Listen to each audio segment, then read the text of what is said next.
I was busy trying to avoid everybody else so I didn't have quorum. I feel like I, Other side of the, other side of the. and she said, I kept seeing you across the room, and I moved closer where you were, and you moved further around from where I was.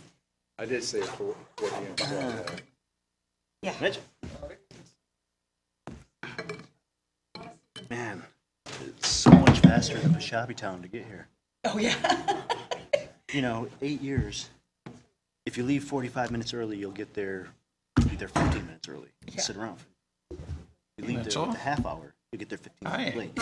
That's always The math doesn't check out. There are those days, those routes aren't But there. here, somehow, I leave my house at 7 o'clock. That's right. Get here at 6:57. Yeah, that's what I used to think I would be coming to work out here at 8 o'clock, and if you left at 10 till 8, you're going to be here at 5 after. If you left at 8 o'clock, you got there at 5 after. So what difference? Traffic was done, so heck with it. So true. Okay, let's see what time it is. Okay. Huh. Darn, I just looked at this and it's 7 o'clock already. Are we having fun yet? Ain't that great? Okay, you got us turned on, sir?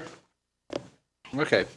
Okay, welcome everyone to our study session on this evening, and thank you for those that are in attendance. I'd like to begin our meeting by acknowledging that the land on which we gather is the territory of the Ottawa and Chippewa peoples who have stewarded this land throughout the generations. Thank you for your strength and resilience in protecting this land and inspiring us to uphold our responsibilities to do the same. We ask tonight as we go through our discussion and deliberations that we do so with respect, dignity, patience, and charity for each of us. Okay, with that, we'll open the meeting with the Pledge of Allegiance. Mr. Treadwell, would you glad to lead us, please? I pledge allegiance to the flag of the United States of America and to the republic for which it stands, one nation, under God, indivisible, with liberty and justice for all.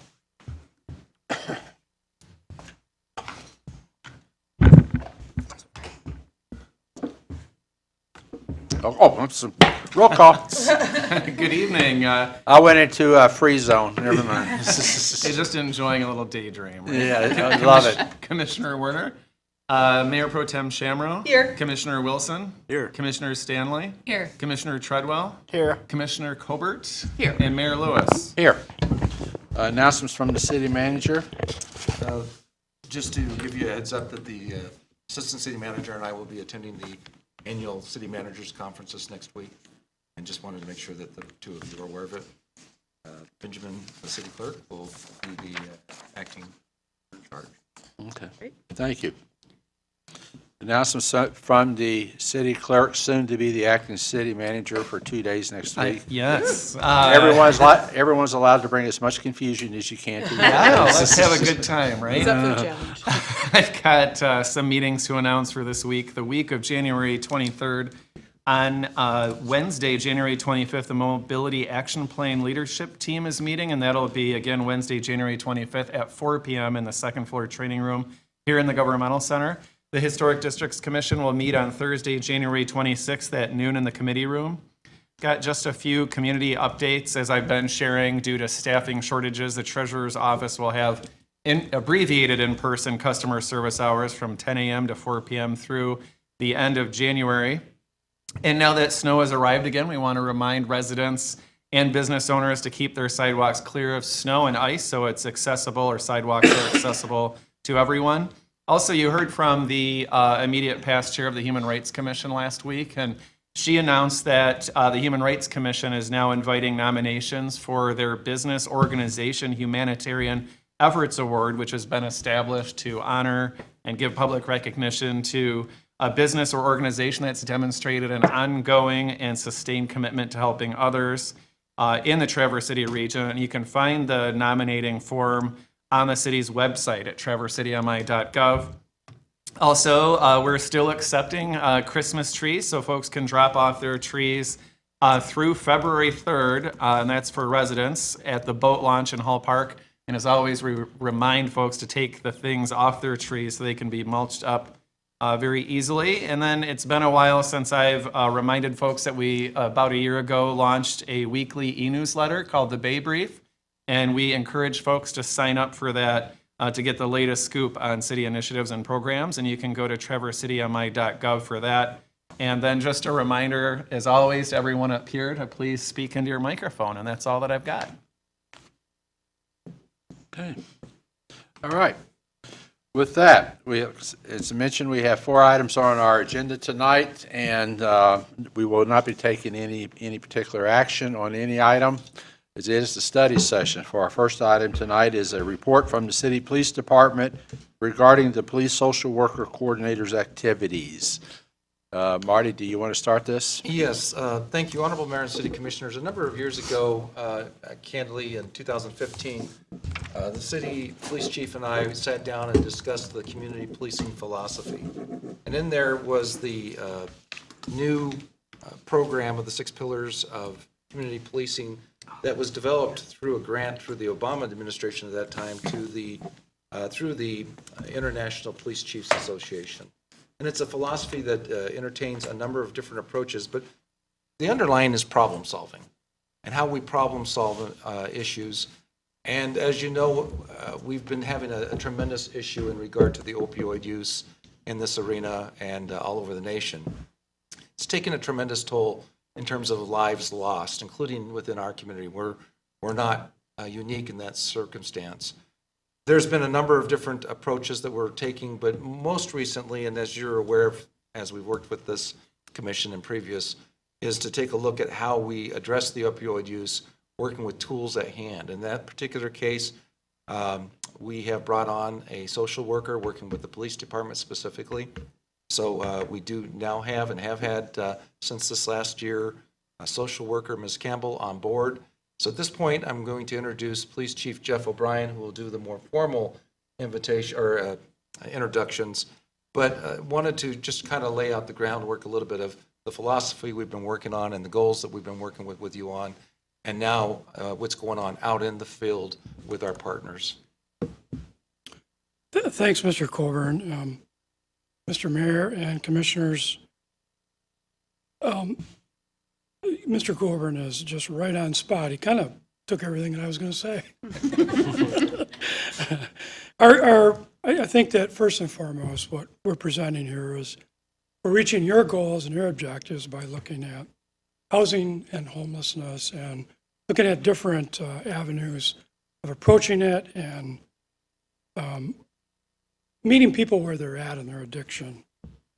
It's been 8 years since we started this quest of this community policing project that Mr. Coburn and I have been on. And a lot of the credit goes to the men and women that work in the police department, especially the command officers. And I just want to just go back and while I have an opportunity, to just frame those 6 pillars to you and what they mean to us and kind of a checklist of where we're at. And so building trust and legitimacy is huge.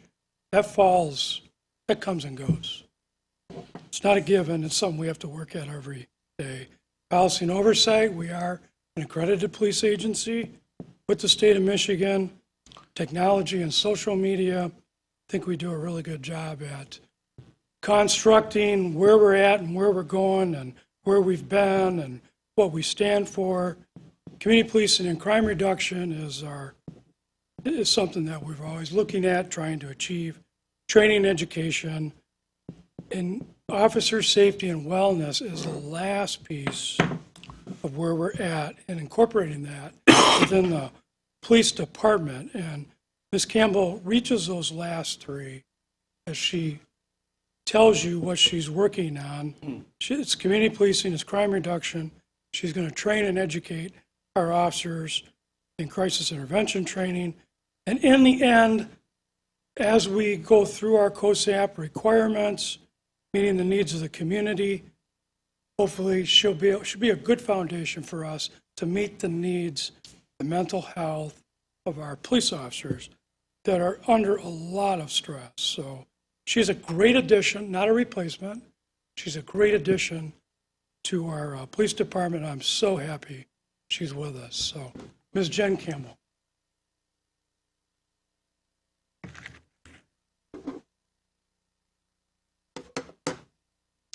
Honorable Mayor and to the Commissioners, thank you so much for having me tonight. It's an honor to be here. My name is Jen Campbell. I am the Police Social Worker Coordinator with the Traverse City Police Department. I have been in my role since late October, and I'm going to give you a little update on what I've been doing these last few months. So COSAP, the Comprehensive Opioid and Stimulant Substance Abuse Program, has awarded Traverse City Police Department a grant. And that grant allows for them to hire a full-time social worker and through that to work on distribution of naloxone, as well as creating what they call a quick response team. So a QRT, a quick response team, traditionally is all based on overdose response. After someone has an overdose, this team goes out, they show up at their door, and they try to get them connected to resources, to treatment specifically. However, we know that there's a link between mental health, substance use, and homelessness. And those issues have been especially important to our community. They've been identified as some of the biggest barriers and things that need change. So with that, our QRT takes a different approach. In addition to just being overdose response, we have an element of prevention where we are going to try to get the most vulnerable of our populations involved with treatment and what we call wraparound services. The goal being for providers to talk to each other so that if someone goes to treatment and then gets released from treatment, they don't just end up in the same cycle over and over and over again. So our QRT is a little bit prevention, is a lot of it prevention, and then also the overdose response that's typical of other QRTs. The goal of this program is to reduce emergency calls related to vulnerable populations for our law enforcement officers. And that becomes especially important as we look at how many people we think are actually eligible for this program. In terms of our terminology, there's some words that you might hear. Vulnerable populations we define as people who have had a recent overdose or people who are experiencing crises related to at least 2 out of 3 mental health, substance use, and homelessness. That's how we define the base number for our program then. So with that, our base number that we've identified for 2023 is 323 people. Now, this number is probably double counting some folks, and it's a large number. And how we got that is taking the number of arrests from law enforcement, which in 2021, which is the latest data I have available, was 638 arrests, and taking the knowledge that statistically 20% of people who are arrested have co-occurring mental health and substance use disorders. So taking that number and then adding with it the percentage of homeless folks. We have 260 people in our community who are identified as experiencing homelessness, and somewhere between 30 and 70% of those folks have also co-occurring disorders of mental health and substance use. We also had 65 overdoses in 2022 in the city limits. All those numbers together, the percentages added all together, includes 323 people. Now, really, 638 arrests is not 638 unique individuals, so some people are double counted. There are some folks who are experiencing homelessness who also have those co-occurring disorders. Some of those folks were arrested, right? So you can see how these things get double counted. But if you were to take everyone individually, the largest number we could come up with is 323 people. I should tell you that 27 people have already been referred to our program, which means that 8.3% of all the individuals that we've considered to be eligible are already wanting to be involved with the QRT. So, how do people get involved with the QRT, and what does that mean? Anyone can make it a referral. Most commonly, it's our community partners who are referring people to us. We have established 5 MOUs, primary MOUs, with folks in our community, and we'll talk about that in just a second. Those folks are the people who are currently identifying people that they're working with who are experiencing these crises related to mental health, substance use, homelessness. They are seeing the overdoses, and they're the wanting to get people these wraparound services. So, if someone has had an overdose or is experiencing 2 out of 3 of those criteria, they can become a program participant, fill out a release of information form, and the QRT gets to actually discuss them and talk about them in a confidential part of our meetings so that they can get wraparound services from the community. The primary partners that we're talking about who get access to that confidential information include Goodwill Northern Michigan, Safe Harbor, Addiction Treatment Services, who has actually allowed us to prioritize 2 beds with them for individuals wanting withdrawal management, Northern Lakes Community Mental Health, and a sub-program of theirs called Jail Diversion. So those are the primary people referring, but anybody can refer to this program.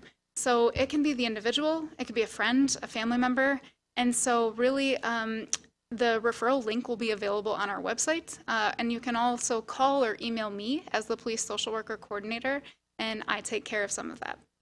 My information is separate from the police as a whole. So mine is confidential, which has made our community partners a lot more excited and willing to work with us, knowing that we can confidentially discuss our participants without being concerned about the police being quote unquote too involved, right? With that, we also have secondary QRT partners.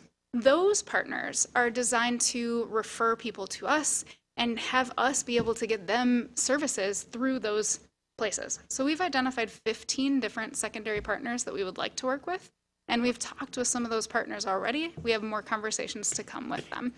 Those include things like harm reduction, Munson Behavioral Health, the fire department, and other places that we're going to try to work with and establish those partnerships.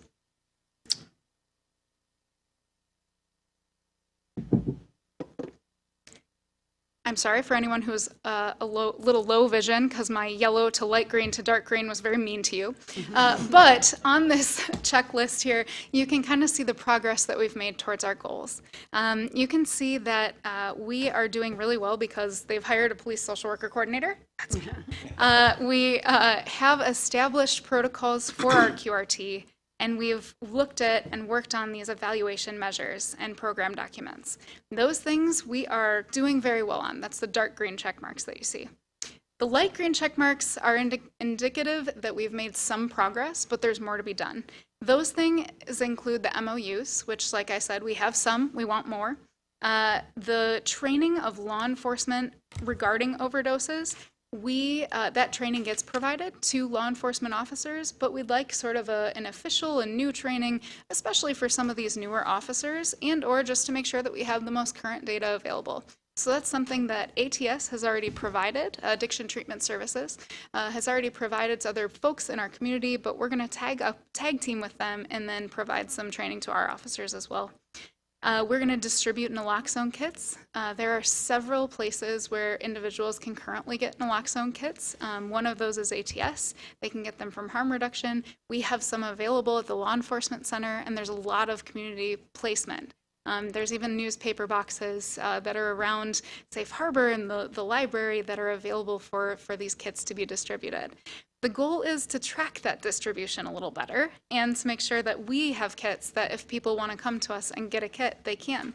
Naloxone is associated with like a 90% reduction in fatalities with overdoses. We are in the process of deploying the QRT. We have responded to 1 overdose so far, and we have, like I said, 27 people who have been referred to our program. And we're in the process of collecting and submitting data related to that program. The things that we're just working on, MOUs with our justice system partners. And related to that, identifying and including other people to be our secondary partners. So if there are other agencies you can think of that we should talk to, please let me know.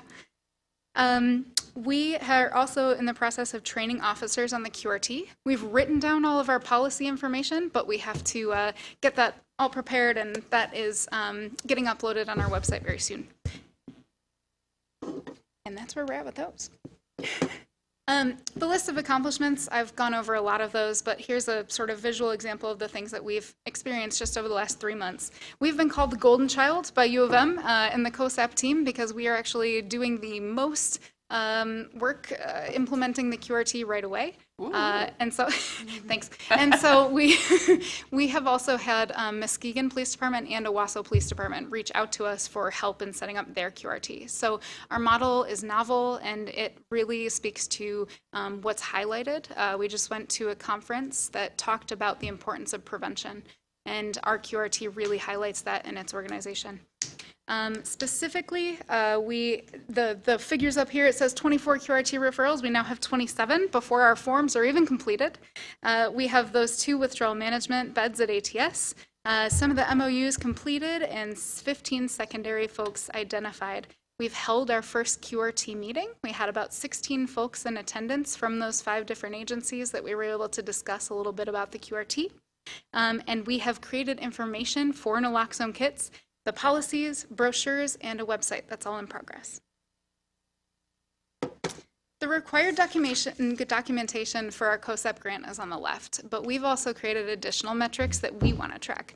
Some of those include how many overdoses are happening within the city limits, the % of those that are fatal, the number of agencies that are a part of the QRT and documenting things, and then something that I'd like to pull your attention to, the number of wraparound services. So when an individual becomes a part of the QRT, part of this is getting them connected with service providers and getting those providers connected to each other. And so what percentage, what number of folks are we getting to those services? And overdose response time. One of the biggest concerns that we have is that our overdose map that we use to respond to these takes about 10 days to get updated by the health department. So with that, the most critical time to respond to an overdose is between 24 and 72 hours. So sometimes we're late on the ball. We're trying to make that better with some community partnerships, but that's something that we hope to accomplish is a reduced response time so that we can increase the response. Next steps, Governor Whitmer has identified a 50%, a goal to reduce overdoses by 50% by 2025. If we were to do that, that means there's about 33 overdoses that could occur in 2025, since we had 65 last year in 22. With that, if we focus on prevention and we get people connected to services, we believe that's a realistic goal. We also want to increase the naloxone distribution and the tracking of it so that more people have access to that life-saving medication. We want to get more secondary partners, get more information for those naloxone kits so that people know it's okay to call law enforcement. There's the Good Samaritan law that will protect people when they overdose, to call us, to get us involved so that we can get people connected to services. And then with an overdose, we just want to meet the person where they're at. If they're not ready to stop using, we want to encourage safer use. If they want to, when they're ready for treatment, we want to be available to them. Last but not least, we want to work on training for overdoses, for the public, and all in connection with ATS and harm reduction to get people involved and connected to recovery resources in the community. And that's all I've got. Thank you very much for your time. Any questions? I do have a question, actually. First of all, this is excellent to hear. Thank you for this update. We've been excited about you even before we knew who you were coming. So I wanted to thank you and the chief and everybody else in the department for working on this. I did have a question. So at the beginning, you said that 8.3% of the people identified with kind of these overlapping and these frequent issues are already involved. And then you talked a lot about referrals. So I'm assuming that there's probably, if we've got 8.3%, probably a larger percentage of that group of identifiable people have been referred. So how does that process work? So it's kind of voluntary once it's in there, or there's some steps that are taken? Just kind of guide us through how that works a little bit more in detail, if you could. Yeah, thank you so much for that question. So 8.3% of people have been referred to us. So that's those 27 individuals that we've talked about. Once our forms are completed, the process is pretty easy. As the police social worker coordinator, I follow up with 100% of the individuals who are referred. That's a grant metric that we have. So if someone's referred to us, I will follow up with them and meet with them and discuss the nature of the program. It is entirely voluntary, so if they don't want anything to do with it, they're not forced into the program. If there becomes a later discussion with courts and mandated treatment, that's a whole other wheelhouse that we'll address then. For right now, it's all voluntary to be a part of the program. If somebody does, we explain the QRT, what it can do for them and what it looks like, and just that there's not a financial motivation, to get people included, that we're just trying to get people access to treatment. If that's the case, they sign a release of information or a consent to share behavioral health information, and that's with me and the other primary members of the QRT, again, not the sworn members of the department. They also fill out a program participation agreement, an intake form, and the other documents that are related, like a SUD screening form for SUD, for substance use disorder. Once those documents are completed, they're considered a program participant. They can be elected out of the program if they don't want to participate, and they can be screened out of the program if they're not eligible. So if they don't meet that criteria and or if they're not within the city limits. The city limits are sort of our pilot program for how it goes. And then as we increase, as it's a successful program, we hope to expand it to the county and also regionally. That's great. And just a quick follow-up on the courts, you alluded that you're not there yet, and I know that's not part of the grant necessarily, but is that something that you are all focusing on and looking at least within the city limits while you're doing this? Absolutely. Expanding? That's great. We Thank do you. have a grant metric to have MOUs with justice system partners. So it is definitely on the list to start talking with the courts. And it was Okay, so brought it'd up be in some. court today that the jail diversion program is going to be working with the QRT to get someone involved with treatment. So it is coming out there. It's kind of starting to spread its wings. Excellent. Thank you. Thanks. Okay. You have reporting requirements that you have to submit. How often do you have to submit back to the state or wherever we've got the grant from? We submit both to the University of Michigan and to the MSP program who gave us the grant, Michigan State Police. Those updates are quarterly. Okay.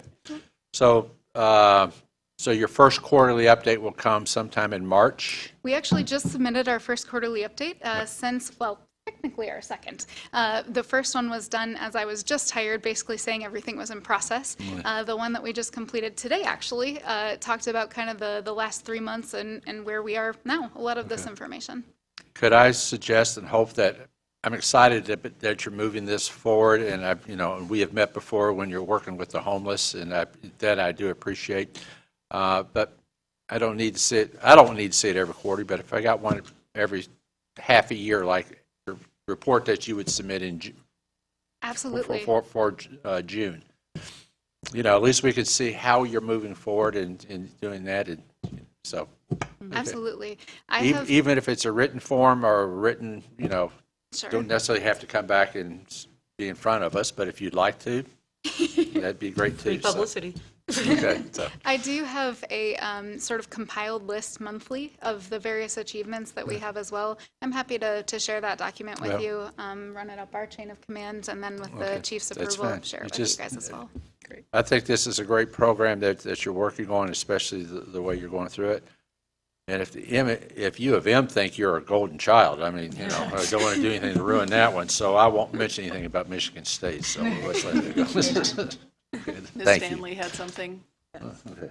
So I had a question about, for your secondary QRT members, do those organizations or entities have to be within city limits, or can they be in the greater community as well? That's a great question. Certainly anyone can refer to us. It's the eligibility of the people that we're going to keep into the city limits. But even Goodwill, they're on Keystone, for example, like the Goodwill Inn, but they're such a huge partner of people who are involved in the QRT because those folks often start out at Safe Harbor or Jubilee House or some of these other parts of the city that are within the city limits. So have you reached out to or have had communications with any of the community health centers that are within our community, one of which has a very robust recovery program at it and also happens to be my day job? Small detail. If you haven't had a connection with them yet, I'd be happy to facilitate that because this is definitely, they do a lot of work with the homeless outreach, and this is certainly part of the mission that Traverse Health Clinic is trying to move forward in our community as well. Awesome. I definitely would appreciate any extra support in that. I have talked with Munson Behavioral Health, and I had a presentation with Catholic Human Services, which is related to Traverse Health Department, or they share some individuals on a commission for supportive housing and things like that. So I've been to a lot of meetings these last 3 months, guys, sorry. But I definitely have done some. I would love some additional contacts and to get some secondary partners identified. Well, you'll be hearing from us. Thank you. I just want to gush. Jennifer Campbell, I don't know how we're so lucky to have you, but I am proud to be in a city that knows that it's far better to spend your resources on a social worker than a Bearcat. And Chief O'Brien, I would imagine you had something to do with the hiring of her as well. So thank you so much for this presentation. I also love the very simple graphic of your goals and where you are. I think the city should have something like that as well on all commissions. And thank you for everything you're doing. Absolutely. I am honored to be a part of this. I'm honored to be a part of the Traverse City Police Department. This is a great opportunity to really change our community. I was asked if I'm part of Traverse City. I graduated from West Senior High. I've lived here since I was 4, went away for college, and came back. This is my home. And I'm just proud to be making a difference and hope to be representing the department in an honorable way. Thank you. Thank you. Honorable Mayor, just a couple of things. You'll notice placards in different window fronts, including our city administration, that are pink with the letter N. And that means, as people become familiar, that that's where you can find naloxone if you need it. If somebody goes down in the hallway, we've got it. It's immediately available. The other thing is, talking about the opioid use, I won't use names tonight, but I will tell you that this is an individual's family that you all know. Somebody that's tied into government, and unfortunately this last fall, his daughter was engaged, went into the bathroom and found the fiance on the floor, didn't even know he had been using. He passed away from opioid use, heroin. And so this can happen to anyone at any strata of our society. It doesn't really matter where, in terms of how much you make or race that you are. It's truly a scourge to our society, and we're proud of our police department and the steps that we have gotten going because of your support. So I want to thank you through this last budget process of supporting us on this and helping us move forward. Thank you. Thank you. Were there any other questions? Okay. We look forward to your next update and wish you much success, which I'm not going to have to worry about because I think you're going to get there. Next, we have the yearly presentation of the performance. I'll turn this over, I think, to Mr. All right, if I just turn it over to Mr. Maritet. Great. Well, this is a highlight of our year, highlighting the highlights, and I'm looking to Colleen Pavelio, who's the city's communications czar, and thank you, Colleen, for all the work that you put into putting this report together. And this is a wonderful opportunity to sort of enjoy the highlight reel, if you will, of city government here in Traverse City. And we'll be sharing this presentation, different versions, depending on the audience that we're in front of course, but to help highlight a lot of the good stuff that's been done by our different boards and committees, our citizens, our staff, and of course the City Commission. And so moving through here, this is the City Commission in 2022. We've of course said goodbye, if you will, to Commissioner Walter and welcome to you, Linda, to the team. So you'll be featured next year. I think I make an appearance. You do? Yes, you are in there. You guys are quick. Yeah. The City Commission last January, well, I should say January of 2022, adopted a number of goals and objectives. And some of what I'm sharing tonight, of course, is an opportunity to sort of highlight this for you, but also those who are listening now or later. And those include economic development, water systems, climate action, housing and homelessness, access and mobility, and finally connecting people with nature. And so you're going to see those themes woven through this report to help highlight the connectivity there.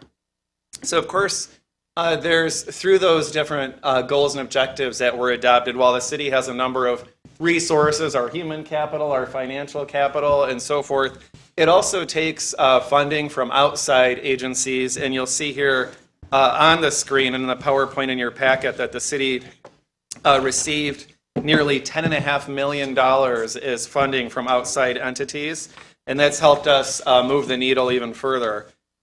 Just a couple of things to highlight from this long list of external funding that's helping to make wonderful things possible. I wanted to highlight a $7 million appropriation, as you're all aware of, from the state of Michigan to the Senior Center project, and then of course nearly just over $1.6 million in ARPA funds that were awarded in 2021, but largely allocated by the City Commission in 2022. Infrastructure improvements certainly support the goals surrounding water systems, economic development, and looking at our actions through the lens of climate impacts. And so the city in 2022 managed $10.5 million in infrastructure improvement projects in 2022. And some highlights of those were 14 miles of pavement preservation and resurfacing. And then, of course, there was the full reconstruction of West Front Street, the West Front Street Bridge, rather, and that included investment of about $7 million in that bridge rehabilitation project. Moving on to water systems, which of course support economic development in addition to climate impacts and this particular goal. Water systems were, of course, identified as a strategic priority by the City Commission with a goal to proactively and consistently maintain, conserve, and manage water and wastewater and water systems to reduce, of course, harm to the systems themselves as well as public health and safety.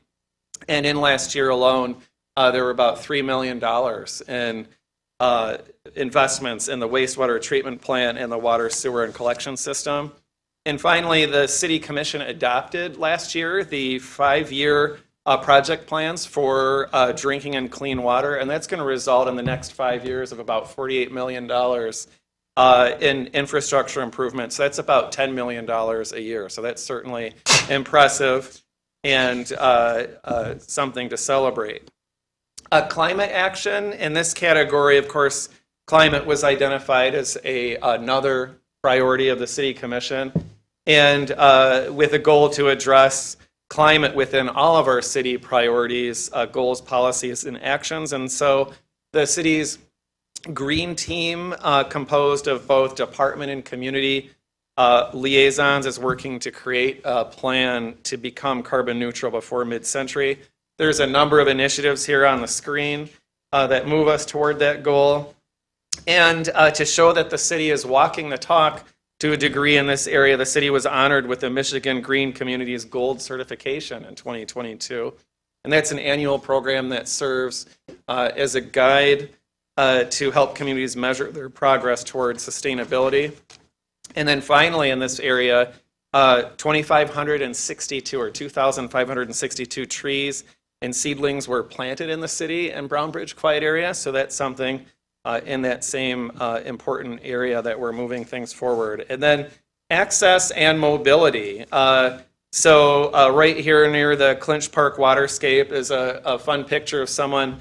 And access and mobility was identified as a strategic priority, of course, with the goal to invest in multimodal mobility strategies and also existing and future infrastructure so that people of all ages, abilities, and income have a network of complete barrier-free, safe, year-round access to our community's amenities and basic needs. And so, there were design services for the TART improvement and extension project that was approved, and that includes expanding a trail width to 16 feet to better accommodate users and to give Commissioner Werner a passing lane when he's biking past people on the different trails in town.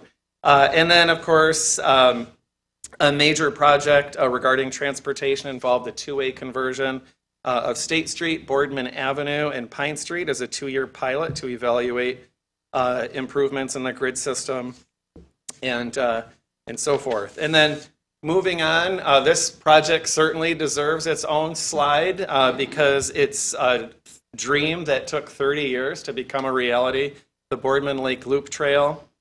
And so last summer, the city celebrated with partners the completion of this loop.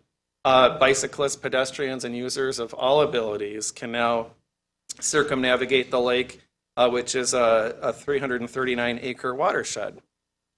And then here's some different loop amenities that are featured in the presentation, also the report. And then moving on to connecting people with nature. That is, of course, surrounding a goal to provide safe and accessible public spaces where folks can recreate, socialize, or enjoy being alone in nature. And there's a number of improvements that are featured on the slide there. And then moving to the area of housing and homelessness, that's another area, of course, that was identified by the City Commission. There's different projects on the slide here that show that we're moving in making some progress in this area for those various different projects that are featured there, including pilots that were approved for Bradley Commons on East Front Street, extending a housing commission project on East 8th Street, and a homestretch project on Carver. And then in the area of health and safety, we're currently recruiting 6 positions, 6 different firefighter positions, I should say. And so our fire department employees and team have participated in over 5,000 hours of active training. And you can see firefighter Ken Funk here sort of serving as Spider-Man with the victim there, Captain Stephen Ball, as they're training right here in downtown Traverse City. And then, of course, the police department grew their capacity with the addition of a community police officer and also the added social worker position. So just talking for a moment about governance, the city's general fund budget last year was $21.7 million. We feature that statistic to help show that a lot does get done with not a ton of money. $21 million is a lot of money, but when you think about all of the stuff that Traverse City does, it's pretty impressive that we're able to leverage so much with that general fund. And I also wanted to just share that we have a full-time staff, including light and power, of 207 full-time, part-time, and seasonal employees. And then something that I'm proud of in the last year that I just wanted to mention is with respect to elections. We had a 67% voter turnout, and that included a 175% increase in folks voting absentee, because now in Michigan you have the right to vote absentee for any reason or no reason at all. And then talking just for a moment about the master plan and mobility action plan. Of course, this commission and a lot of people that are tuned into city government activities here in Traverse City are aware that we're now embarking on a number of planning efforts, including those for the master plan. And for folks who don't know, that are tuning in, that's the master plan is a document that serves as the community's long-term vision and guides policies to direct future growth and development. And then, of course, the mobility plan is being developed simultaneously with the master plan, and that's focusing on improving multimodal transportation connections in the city. And then we've done a number of things. When I say we, I really mean Colleen in her area of communications, that she's sort of a one-person division for a large organization.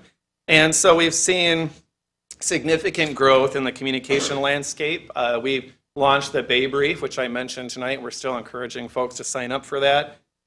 We have an average open rate of about 75%, and I'm told a good open rate is around 12%. So kudos to Colleen for picking stuff that apparently people are interested in seeing and keeping them engaged. And then we began live streaming on Facebook and our YouTube channel, City Commission meetings and Planning Commission meetings. And we've made a number of updates to the website. They include improved navigation, mobile-friendly features, enhanced communication tools. We talk about subscription to the Bay Brief, for example. Some micro pages, like for our police department to better connect with their audience, fire department, and Hickory Hills, which I'm told Hickory Hills is the most visited page of the city. And then we have a recreational directory that helps support your goal of connecting people with nature and each other. That features all 34 city parks and their amenities to help promote their use. And then we've got a project hub that serves as sort of a main space for folks to gather what's going on with key infrastructure projects. And now our website is also ADA compliant, and it translates to Spanish for folks who need it. And so I just want to say thank you. Here's a snapshot of folks out in the community doing a lot of different things. Sort of a fun representation of just some of the stuff that happens. But I just want to thank the City Commission, the community, for all of the effort that's put in to make a lot of these things happen, the city staff, and again, express appreciation to Colleen for her work and really helping us connect better with our audience and the folks that we serve. And in a moment, we'll be talking about another endeavor that she's front and center on. And so at this point, this is when I wish we could, toast with a cocktail or something, but we can't.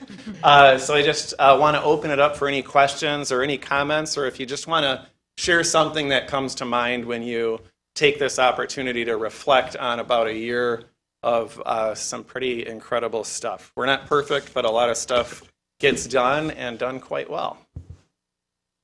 I would just wanted to say two things. First, that open rate, as somebody who works in marketing for my day job, is very impressive. So congratulations, Colleen. Yeah. I also wanted to say that as someone who has done this for, Mr. Warner is ahead of me by a few years, but I think this is my 7th year now getting these presentations. I have to say that the vast improvement over the last couple of years with Colleen and you all putting your heads together on it makes this so much more vibrant, I think represents our city. And so I think that I'm very excited about that all the time. And the two quick points I was going to make is in the community, I appreciate that there's these pictures of us out there doing things, us as the commissioners, but also of staff, because our staff is very much out in the community. And I think some people don't recognize that or don't realize to what Sure. extent. And so I appreciate that being represented. And lastly, I'll just put a plug in that I really love the QR codes that are in here. You didn't really draw attention to them, but the QR codes on almost every page gave more details or ways to subscribe. I think we're all used to those now after COVID, and I'm glad to see that we're utilizing those, and I hope we continue to do so. Colleen tested all of those before Oh, she good. let them do the final print. So, Well, yes. and I was just going to say, Yeah. especially would connect people or draw people's attention to the one on the fire department right now.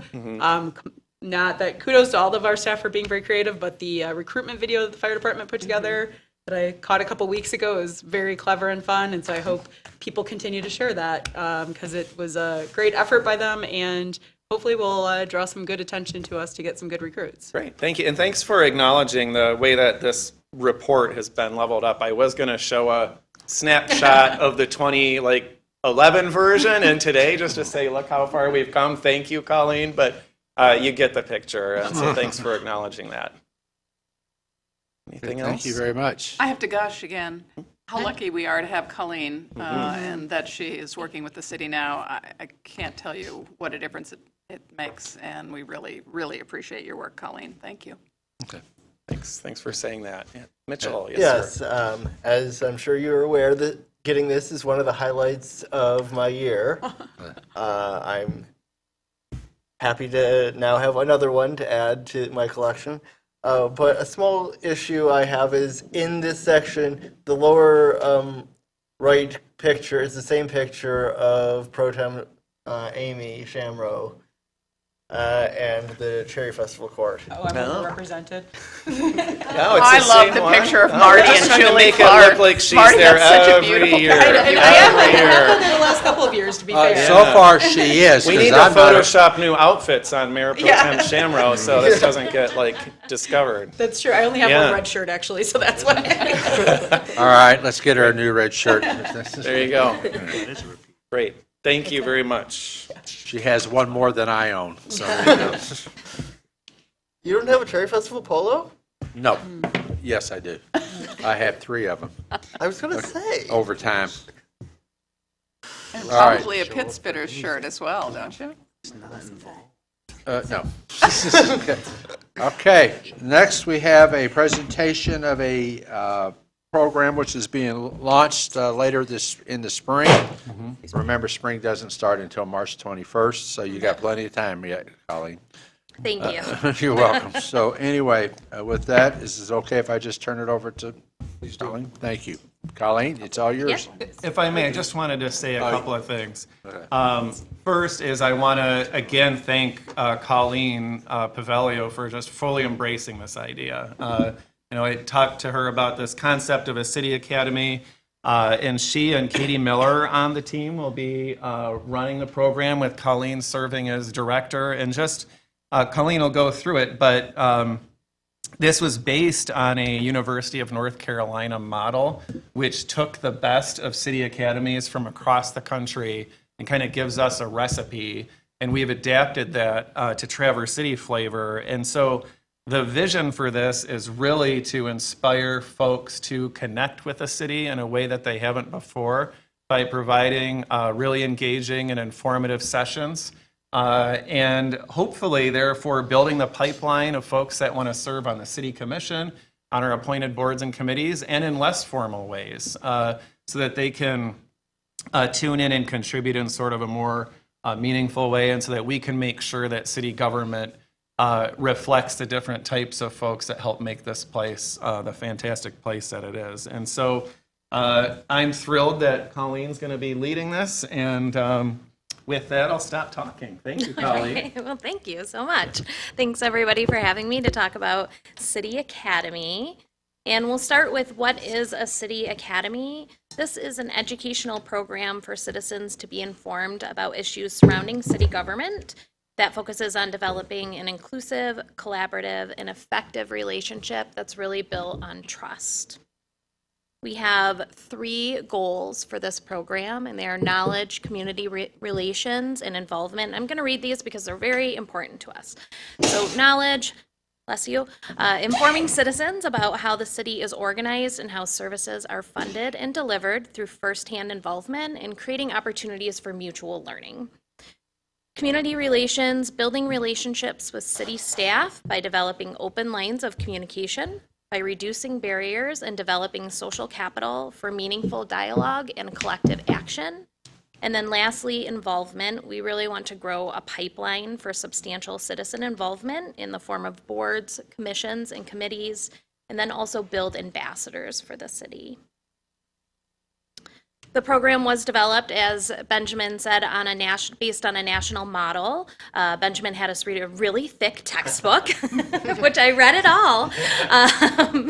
It really took the best attributes of programs from all over the country, and then we took those attributes and summarized them and made it kind of with that Traverse City flair. Once we had developed the program or the concept, we presented at the department head staff meeting. And then from there, we had individual department head meetings to seek direct input from the department heads and staff. And from there, we will create content. And then once that's in its final form, we'll again review that all with staff. And then we will create this binder.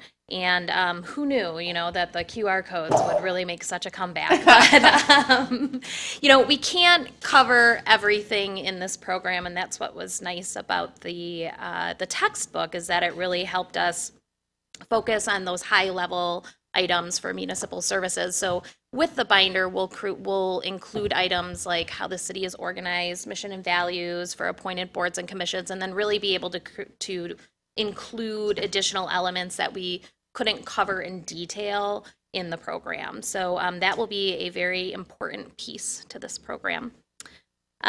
Program details, it's a 5-week program with 8 sessions, and it's 5:30 to 7:30, and then it may be 8.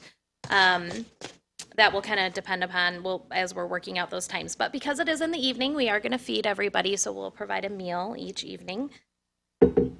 And then criteria for participation, we want to focus on residents first, so they will receive first priority, those residing in the city. Should we have availability, we would then consider non-residents with city interests. So that would be business owners, employees, and property owners within the city.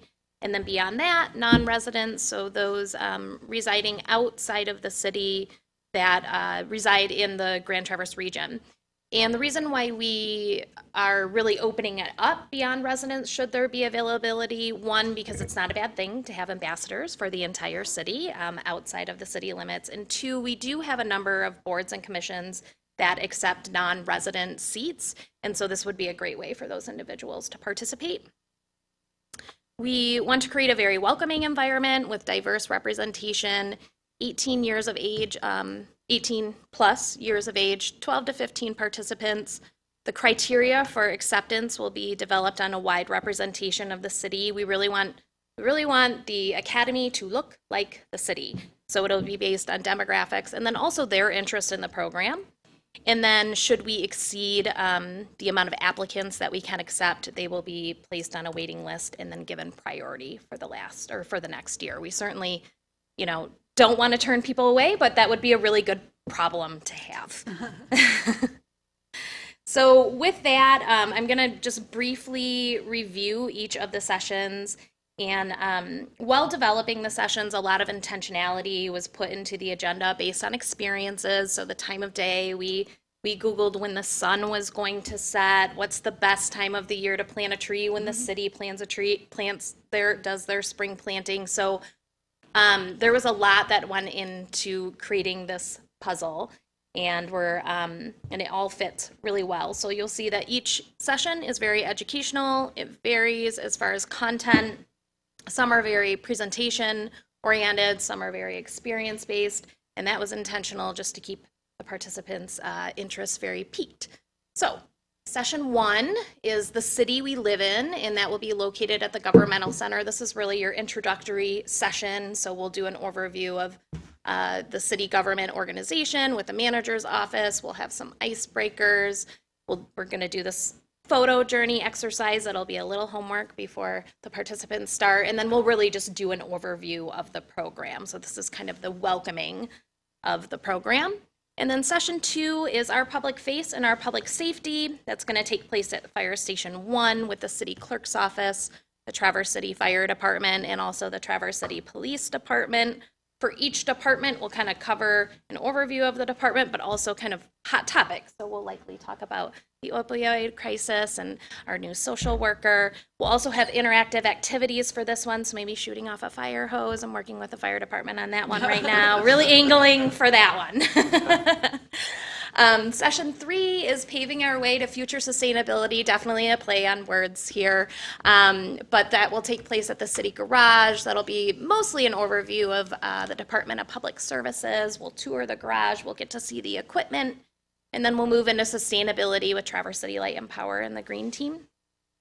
Session 4 is going to be water and waste. We're going to start here because, again, we're feeding them a meal. So we'll start here with their meal, and we'll talk about those 5-year projects. Then we're working with Beta, where we will do a bus tour over to the water treatment plant and then to the wastewater treatment plant. This session will be very similar. If you've done the candidates tour with the city, this session will be very similar to that. And then we do plan to do trivia on the bus too. So working that out. Session 5 is the great outdoors. I'm really excited to take individuals to Hickory Hills. If you don't ski, not a lot of people recreate at Hickory Hills, and I'm just hearing more and more when people go out there.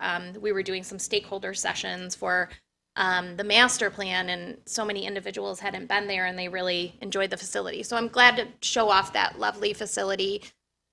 We will cover Parks and Recreation, a number of programs, the Brown Bridge Quiet Area, Hickory Hills, do a little grounds tour, and then we will plan either a tree that evening or seedlings, and that will incorporate with the city's spring tree planting, as well as I believe that we have to have a number of trees that we plant each year in order to be a tree city. So we're kind of incorporating it with that whole program. And then session 6 is shaping our future. We will start at Carnegie, hop on a bus and do a tour through the city and cover planning, zoning, engineering, and DDA. So that's a biggie. And then land at the City Opera House and then do a walking public art tour of downtown Traverse City and go back to Carnegie. Session 7 is called Show Me the Money, and that again is very intentional that it's the second to last session. We've thrown all this information at these participants, so we want to do an overview of city financing the annual budget, and then they're going to do a mock budget exercise with 100 pennies. And they'll get a mock budget, a mock CIP, and work in little groups together to balance that budget, similar to what all of you have to do each year and make those very difficult decisions because you can't fund everything every year. So that will be a lot of fun. And then session 8 finally is building social capital together, and that's really their graduation session. And we're going to open that with an overview of boards and commissions, and then also invite board members, commissioners, past and present, to be at that session to talk about really the time it takes to sit on a board, or the time it takes to run a campaign, how much money you had to raise to run a campaign for city commission. So this will be a great way for those participants to kind of have that firsthand knowledge of what it takes to sit on those boards and get involved. We will then kind of do a full circle item to that photo journey exercise, graduation, and then we would love to acknowledge them at City Commission that evening with all of you. And so those are the 8 sessions, but we know that we are going to, this is kind of our trial period. So we're going to learn a lot from these folks, they're going to learn a lot from us. Some things might shift, but moving into it, we want to make some promises. So we promise to host a fun, educational, and inspiring program that increases citizen knowledge, interest, and ability to influence. We promise to reduce barriers and learn from citizens. And then we would like the participants to promise to participate in a meaningful way, and then also promise to co-create and be part of a space for collective engagement and dialogue. And then we do have a recruitment and media plan that we intend to launch very soon here. I'll go through the timeline, but just a number of avenues for outreach. Should we need it, we do have paid advertisement on there just because this is the first year that we're doing this. But I hope to, not have to spend too much, because I think that we'll just get a ton of attention and people will want to participate in it. And then again, we intend to make applications available February 1st. They will be available for 1 month, and then we will notify participants no later than March 15th, and this program will launch on April 18th. So with that, I'm open for questions. Are current city commissioners eligible to apply? I mean, why not? Beat me to it, I was gonna ask. I'm just going to sit in the back of the room. She gave me Just the on the look. course. Good. Thank you. I see the fire hose on here, so you're clearly I mean, I'm sending a really message out there. angling for that. I will say I met with Chief Tuller, and they were like, oh, that's for the kiddos. That's played out. And I was like, are you kidding me? I really want to shoot a fire hose. I grew up in a fire department family, and I've never shot a fire hose, so I'm just saying, I think they're Okay. underestimating how important that Yes, is. yeah. We have at least 2 people who are going to. Hey, I was just walking by when they were doing a training in the old building along Garfield that they demolished, and they said, hey, do you want to fire it off? And I've been in the wrong place at the wrong time, apparently. Just don't try to drink from the fire hose. She's seen UHF. Colleen, I wonder if it would be a good idea to contact some of the civics instructors in the high schools who would have contact with 18-year-olds who would have an interest, people like Yeah. TAC Ready. would TAC be- is always on my email TAC list. is, TAC is first and foremost for me too, to Tate get Paul. some younger members Yeah. on this as well. I think that's a great idea. Thank Try you. and encourage them to come back after college. Yes. Okay, thank you. All right. Thank you so much. Thank Any you, other Colleen. questions or thoughts? Like I said, this is a first-year pilot, and it'll be modified, maybe not, but we'll hear about it later. Thank you. Thank you for your efforts. Makes me miss the Adopt a Commissioner program Yeah. I that did want to existed? take a sec until COVID.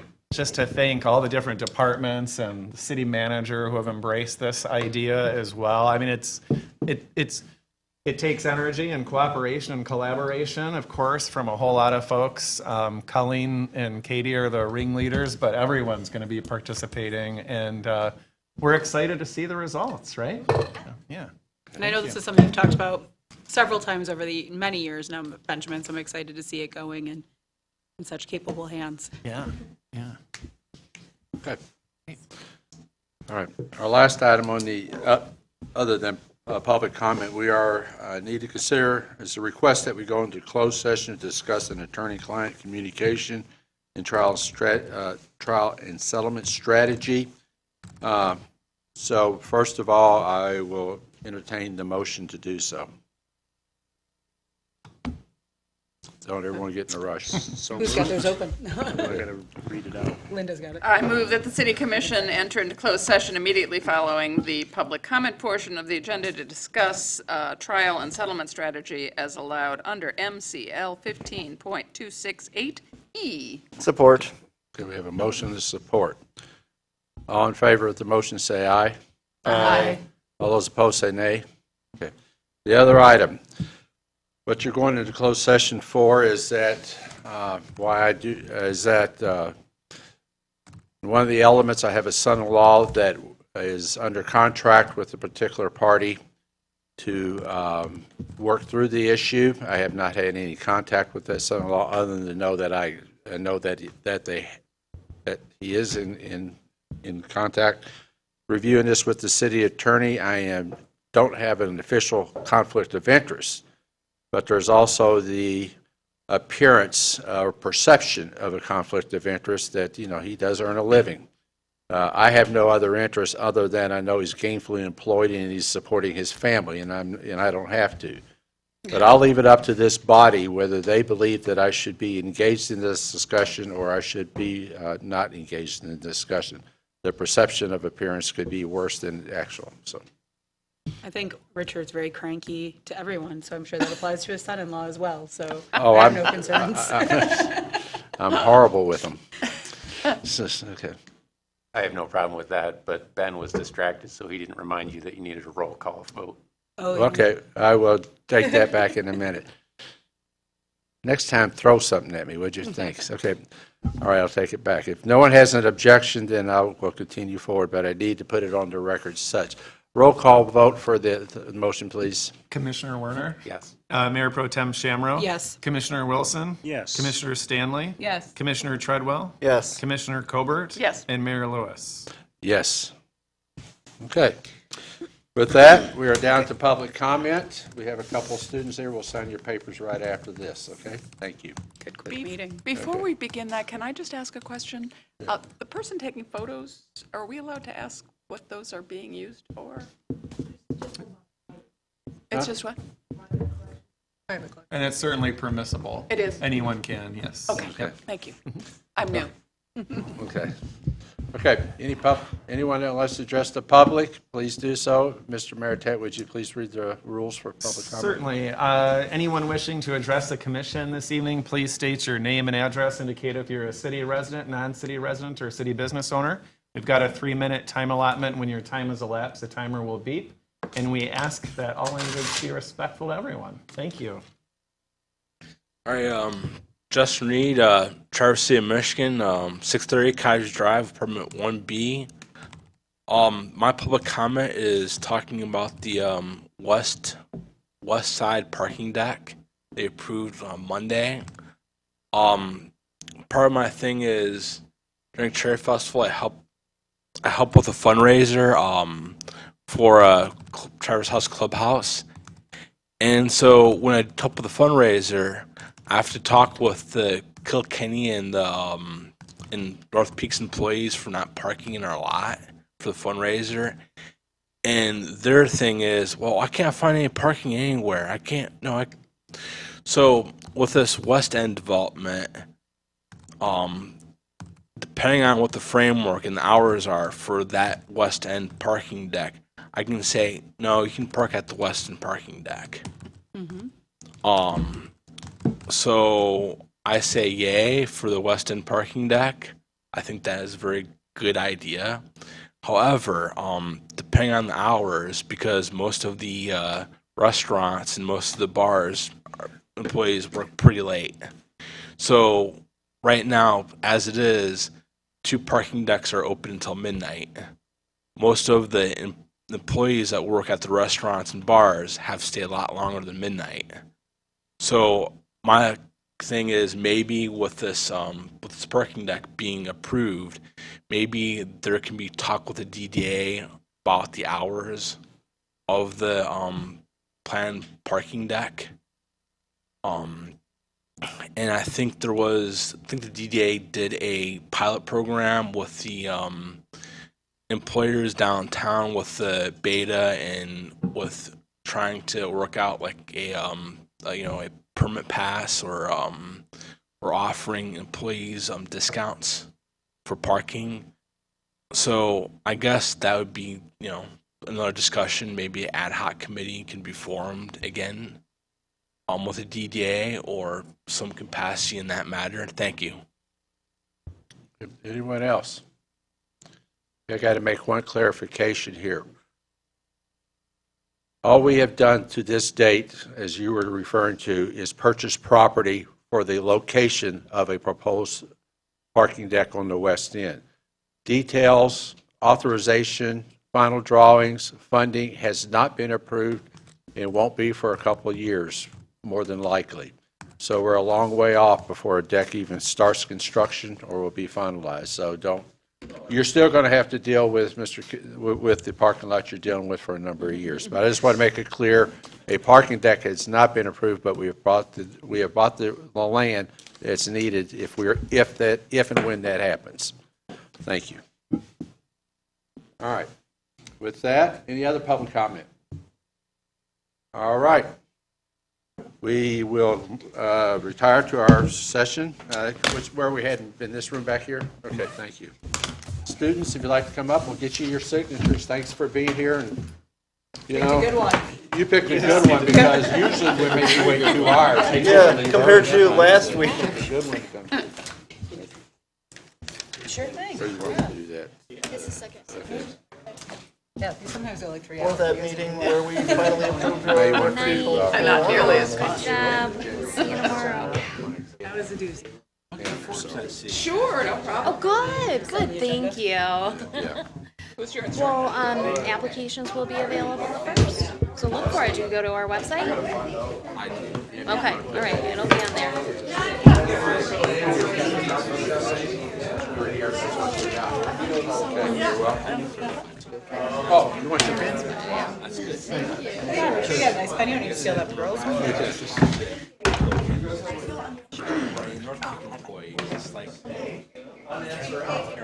wonder if Benjamin. Yeah, I'm sure it's tough. They're probably.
Nice photo, where's that?